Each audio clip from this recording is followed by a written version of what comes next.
and you are going to meet Carol.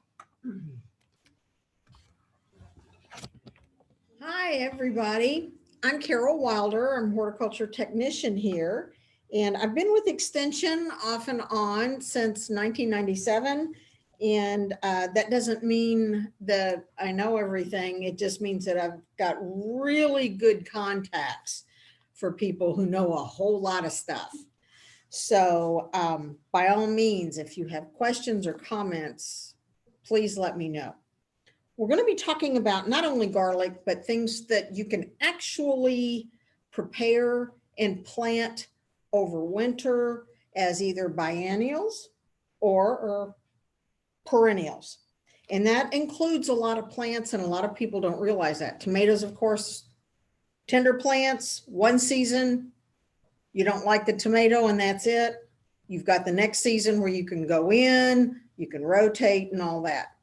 What we're looking at with biennials and with perennials is you've got to prep a little bit more because these plants are going to be growing there for a lot longer than your basic pepper or lettuces. So when we start looking at something like a bulb, now this is a soft neck garlic. There is hard neck and soft neck. The hard neck garlic really needs a loose soil. They do a little bit better if you can put them in raised beds because we tend to have a lot of compacted clay soils here. And the thing that makes them a hard neck is they put out a flower stem that's a scape. It's called a scape, S-C-A-P-E. And when you see that happen in early spring or in spring, when it puts up that scape, you just cut that so that it will start putting out more cloves like this. I don't know how well you can see that. I will put that right in front of my face so you can see how that one cloves. Now this one happens to be a soft neck. It's locally grown. It came from one of the producers, but I cannot tell you, they couldn't tell me which variety of soft neck it was. But you can see how they're very flat and they put out an awful lot of cloves. So this has 10 plus cloves on it. You can obviously tell which is the bottom and which is the top, so that when you pull your cloves off, you know which way to plant down. With soft neck, they do a little bit better in compacted clay soils. They have a little softer or less strong taste. All varieties are going to be a little bit different. But the idea of planting these usually around the 1st of November is our soils aren't frozen by then. And you can easily dig in, put in a lot of good organic matter. You have time to test the soil. They do like it slightly acidic. And when you've got a bulb or a root crop of any kind, you don't want that compacted clay soil and you want it to drain, because this is a whole lot of food and protein for fungi and microbes. So you're wanting that water to drain through and not sit there. So that's the big thing about that. So that prep does make a big difference. And that's whether or not you're going to grow garlic or whether you're going to grow asparagus. Now you got something like an asparagus bed, you're prepping for 20 years, hopefully. So that's where you want to take it all into consideration when you're prepping the bed where you're wanting to plant. Now, what you're planting with each of these, and Elephant Garden garlic is actually a leek. It's not a garlic, but leeks, of course, are in the same family. And it's a little different, but they don't clove like this. And a single clove is you pull out, and you can see where I pulled that out. And that clove is very obvious. You can tell, I hope you can tell. Can you see well where the, I am holding it at the top, that would be at the top of the soil? Can you see well? Just if you can shake your head. I know. And it's really obvious at that bottom, the very bottom of that clove, has that root plate or the beginning of a root plate where that's where those roots are going to come out.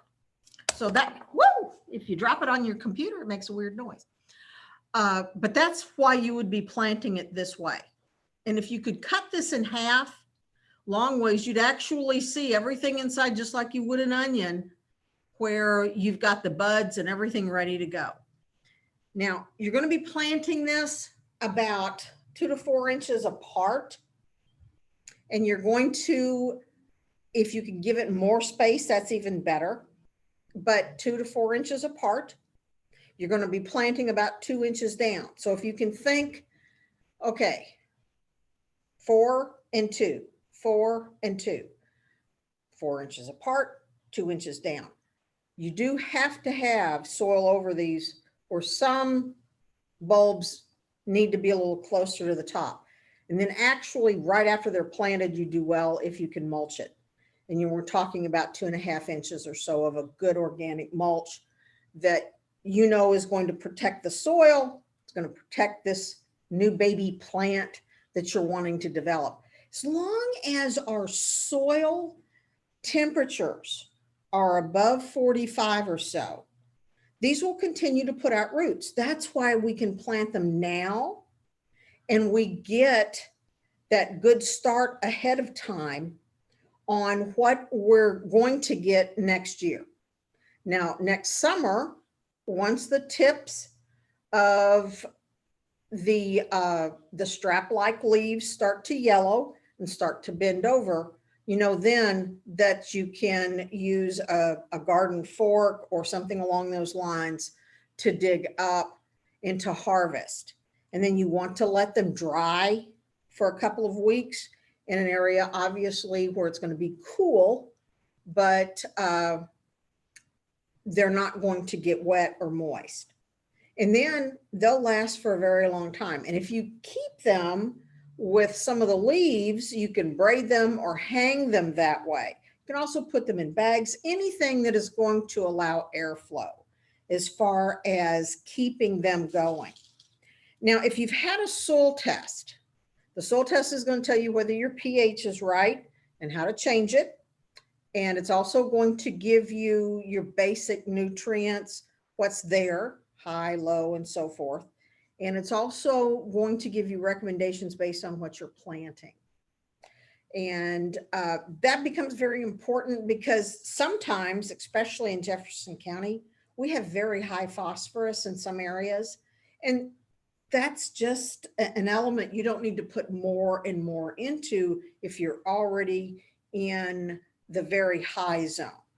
It also gives you a reason why if some plants don't do well, you could be getting to a point where those plants really aren't happy in that spot.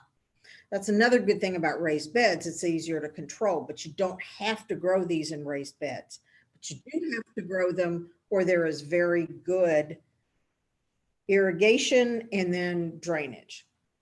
Now, when we go on to looking at which ones do well here, there is a publication.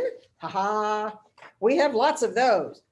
And it's Vegetable Cultivars for Kentucky Gardens. And it's got most of your vegetables. It's got leeks, onions, garlic.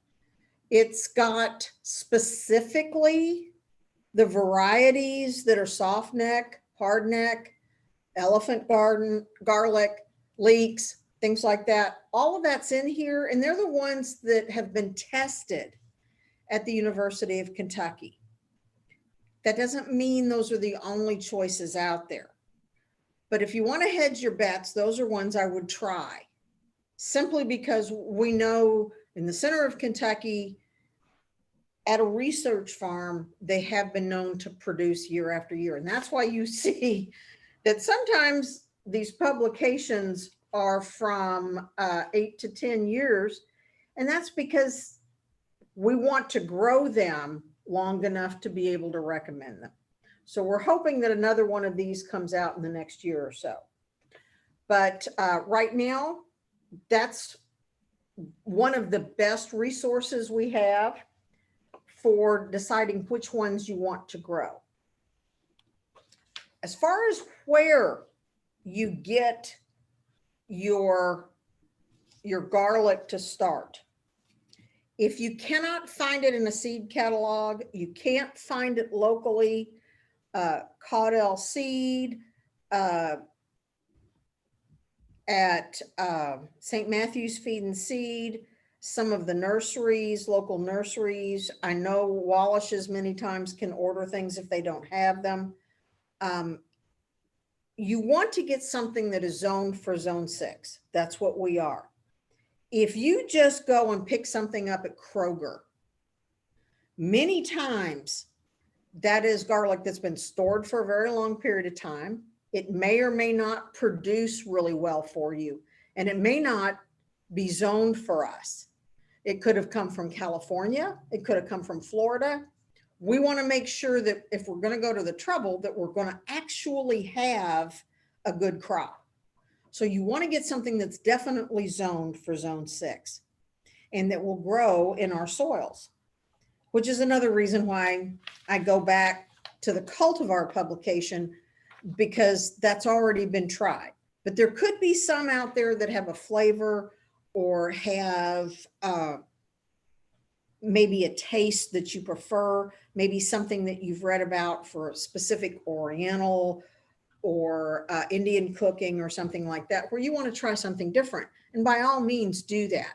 But just to go into Kroger and buy a little box of little tiny garlic, usually the garlic bulbs aren't this large.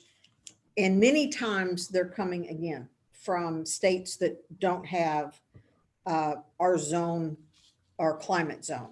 And that's what the climate zones are for. If you're curious real quick on climate zones, the lower the number, the lower the temperature. So if it's zoned for zone 4, we're talking about Michigan. If it's zone 9, you're talking Florida. So we're kind of in the middle. So we're zone 6, zone 6B, which is a little cooler part of zone 6. But zone 6 will grow here. The garlic, of course, doesn't look just like this when you buy it. It is surrounded by all kinds of dried layers. Those paper layers will have to be gently taken off before you get to your cloves. But the largest cloves that you have are the ones you're going to save for planting. There's a couple of very small cloves on this particular one where there's a baby, very tiny clove here. And there's a couple of others that are pretty small. Those are ones I would save for cooking. But again, you'd get more than you would need for your family probably by just 1 or 2 of these particular types of garlic.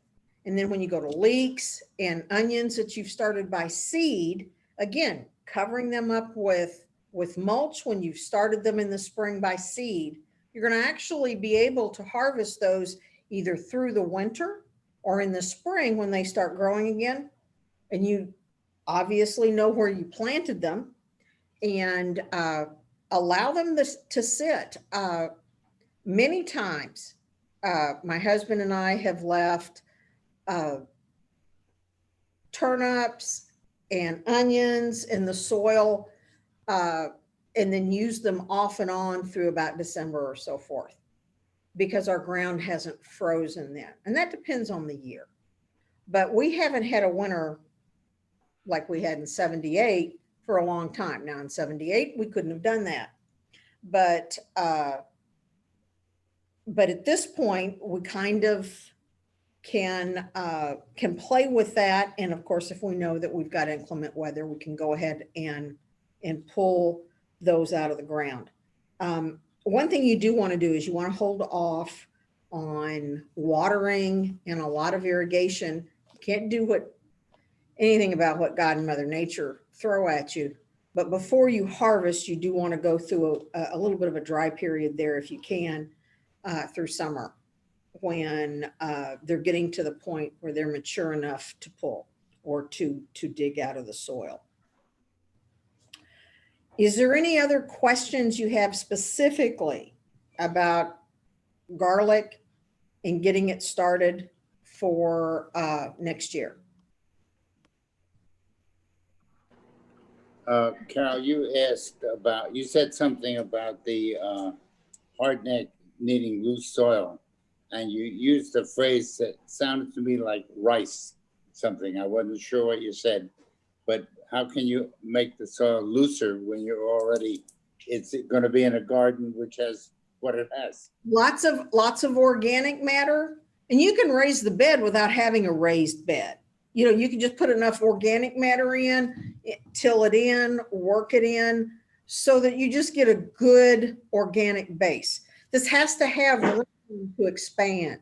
If you plant these in clay soil that compacts, that does not have the ability to move with the plant, then what you end up with is you get garlic that either doesn't have cloves or only has one or two. Every once in a while, they don't make much of anything. You're just getting green growth. So the plant adapts to what you have. Whether or not that's what you end up wanting, that's what we're trying to do for you here, is to give you the best advice to get what you want out of planting that garlic, so that you get something that not only gives you the cloves, but also gives you a nice bulb that's healthy. That's the taste that you're looking for. But scape was the name of the bloom that comes up on hardneck.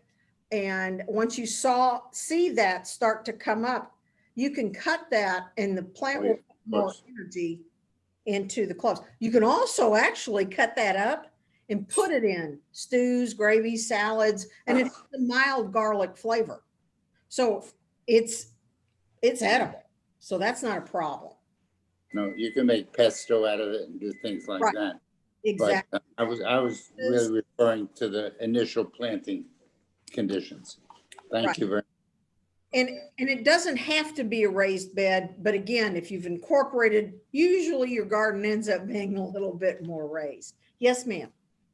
Could I plant garlic in like a window box or one of those long, like 24 by 6-inch planters? Probably not going to be very successful, because you've got to have, well, first of all, you're planting it 2 inches down.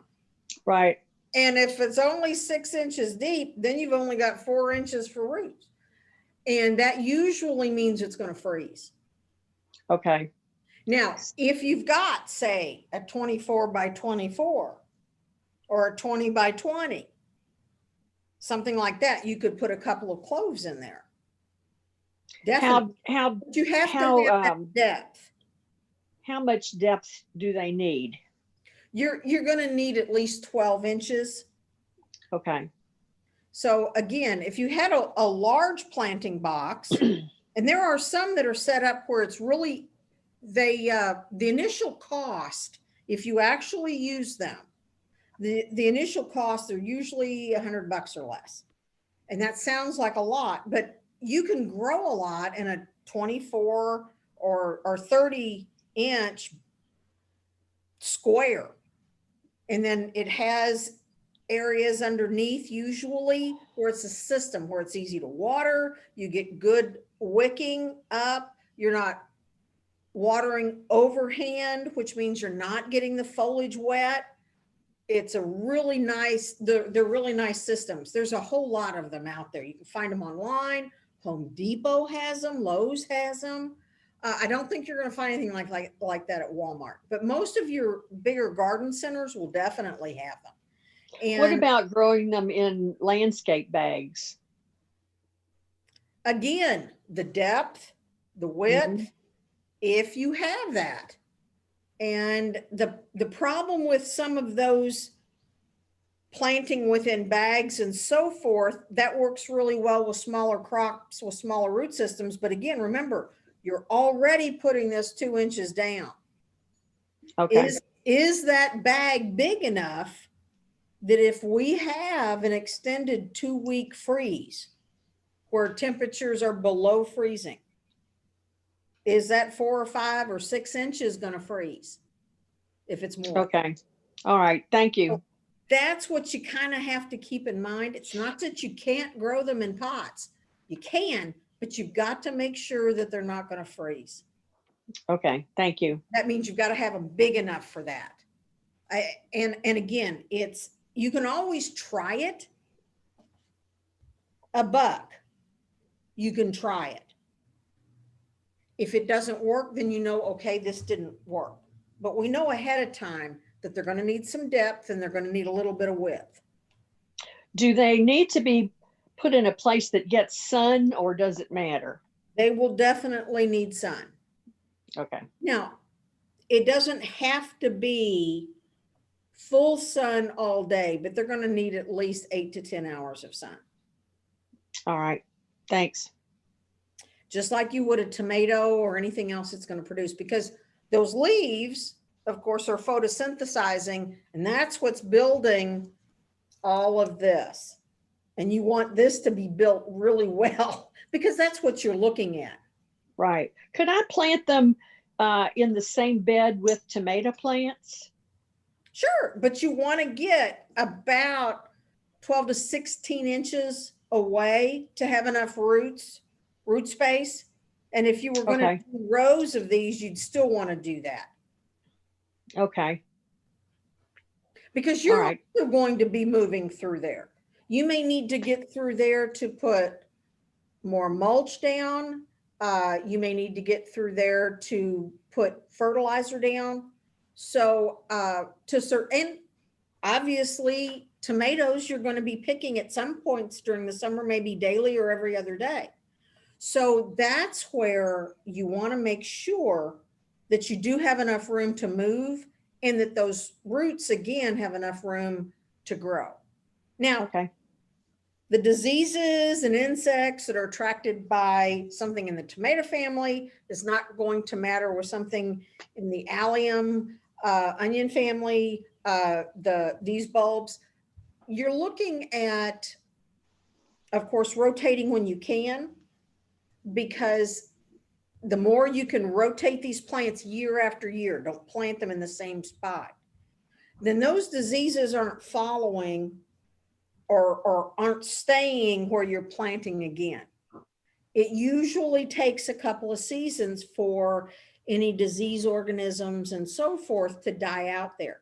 You can plant other things there, but the things that are feeding on the roots on these aren't going to feed on the roots of tomatoes. So if you rotate down, a really good publication that we have, and you can find this online. If you come by, you can pick it up. It's literally Home Vegetable Gardening in Kentucky. And it's got really great information about how to rotate, how to intense garden in small spaces. And then what I think is definitely worth the price of admission is the part of the publication that talks about the earliest, latest planting dates. And that's telling you whether you're starting from seed or transplants or whatever, the best time to plant as far as the earliest and the latest if it's something that you can plant later in the season. So this is a tool. It is free. We are more than happy to give it to you. Come by and pick it up. You can get it online. It's if you go to our webpage, it's there. If you go in and you get on our list for the latest dirt, which is our newsletter, it's posted in that every month. It's a monthly publication I put out. Or email me and I'll be glad to send you an electronic link to it. It's got such wonderful information and all of it is based on Kentucky. The only thing you need to know is whenever there is something in this book that says East, West, or Central, we're considered Central. Okay. But this is an awesome book as far as where to start because it's all based on Kentucky gardening. And really from year to year, the big things that change in it are the chemicals used for getting rid of insects, weeds, and that kind of thing. As far as the timing, how to plant, how far, whether or not to do seeds, transplants and things like that, all of that information is great. And that's pretty much a done deal. But it's really great because it's based on Kentucky. Now, when we look at other things, you're talking about leeks, onions, many of those that are started by seed. Again, like I say, you cover them up, you make sure that they are, for the most part, you're wanting to keep moisture and that temperature as consistent as possible. And hopefully with all of these, you're talking about planting them about 2 inches down. So you want to make sure that those are protected for the winter, so that as they mature over the winter and then you get your spring growth, that you've got good division and good bulb growth underneath the soil as well as above the soil. When we talk about some other perennials, and I'll touch on this, rhubarb. Rhubarb can be, not everybody likes rhubarb, but if your family uses rhubarb, this is definitely a perennial. Don't harvest the first year. Get local crowns or root clumps, but they divide and you can divide them. And of course, the one thing you really want to make sure of when you harvest your rhubarb, just the stalk, no leaf. The leaf has oxalic acid in it and your body didn't like that. So definitely make sure that you're using the part that's safe for you. But as far as planting is concerned, you're talking about the same kind of thing. A lot of people will put these at one end of their garden just to have, and then as they go through and they divide them year after year and so forth, they keep rhubarb going. And you only need 5 or 6 plants if you have a family that really likes to work with and cook with rhubarb. It's not for everybody, but it is one of those plants that grow well here. And it is a perennial. And it's, again, one of those things that you want to prep that site because you've got a swollen root system that you want to keep going. The next one we get a question on, which you really want to work with because it's kind of expensive to start, is asparagus. Now, asparagus is a phenomenal crop once you get that bed going. Depending upon the age of the crowns, you can get the 2-year crowns. And then after the 2nd year coming up, you can actually start to harvest as long as you've got a spear that's coming up that's about the size of your pinky. This is something you want to take and you want to start working with now. You want to dig the trench. You want to make sure you've got good organic matter. You want to get your pH to make sure all of that is where it needs to be, because you're wanting this, you're wanting that asparagus to produce for you for about 20 years. My uncle had a farm that had an asparagus bed on the side. And when they sold the farm, he had had it there for 25 years and it was still producing. So asparagus, again, if that's one of those crops that you want to put the time into, that's an excellent crop, but it's going to need a little bit of prep. And then the last thing that I want to mention is something we don't think about very often, but we put in our gardens and we have in our homes are fruit trees or fruit plants. If they're small, if they're berries, strawberries, bushberries, as well as trees. Again, prep and look for varieties, ta-da, that grow in Kentucky. That was a big surprise, wasn't it? The fruit varieties they actually did an upgrade to this particular publication just this last year. They're the fruit trees that do well here. Small fruit plants, everything from strawberries to blueberries to apples. And the varieties, including what those varieties do and notes about them. It is a phenomenal publication if you're interested in fruit at all. And if you're doing tree fruit or any of the fruit that might be a little bit more high maintenance, like grapes sometimes can be, because they're just susceptible to several diseases we get here because we have a lot of humidity. We have spray schedules, including organic controls. So it doesn't mean you have to go out and buy a whole lot of heavy, very nasty chemicals to keep some of these problems at bay. You can actually use a lot of the wide spectrum organic chemicals, the ones that don't have a long period of time that are on the plants. These controls work very well. And we can work with you on that if you're wanting to go organic. So remember that we have all of these tools.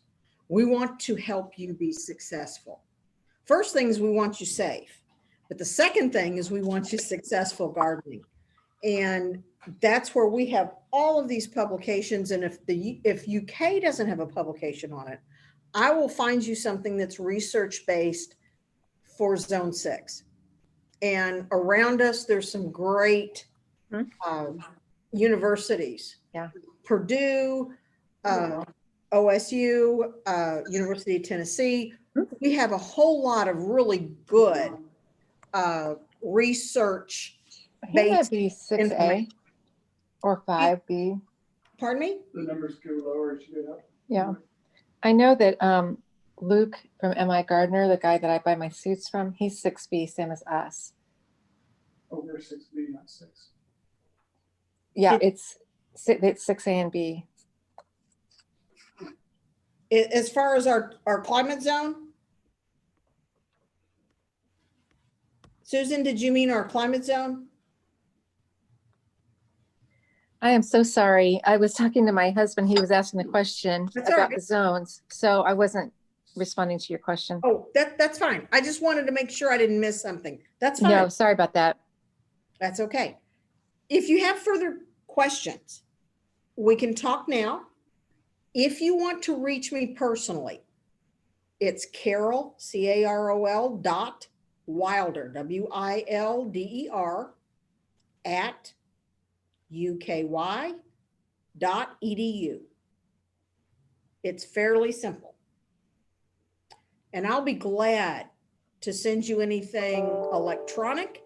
You can also, of course, call and ask for me here, 502-569-2344. But that's on all of our information on Facebook, on our webpage.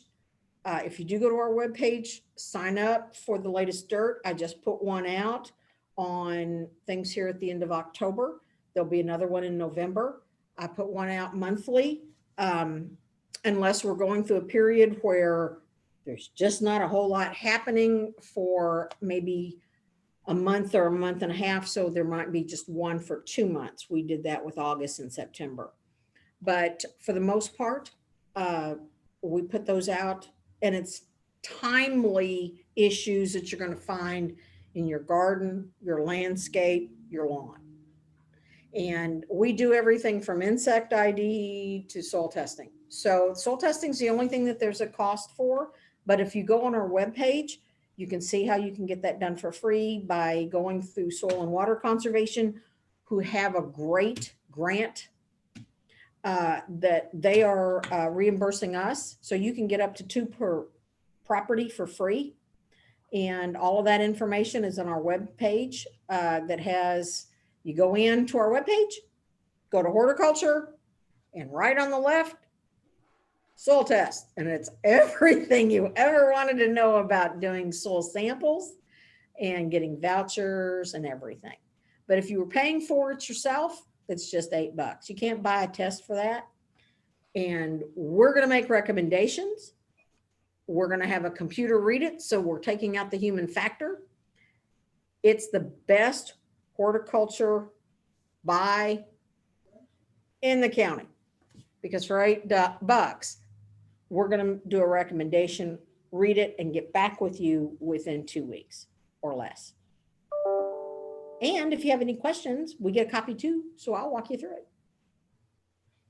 So it doesn't get any better than that.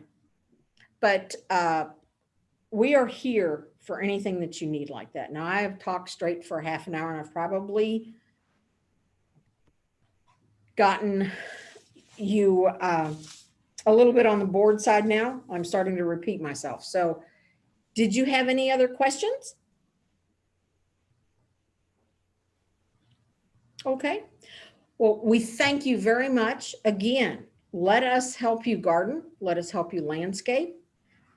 Pruning is coming up. Once all of these leaves fall off, you know that the trees have gone dormant, including your evergreens. They go dormant about the time all these other trees lose their leaves. So that's the next thing, is pruning for that. And of course, putting on lawn fertilizer. That's also the time period for that is here in November all the way up through Christmas. So you've got plenty of time for those things, but those are activities to look forward to here as fall rolls on.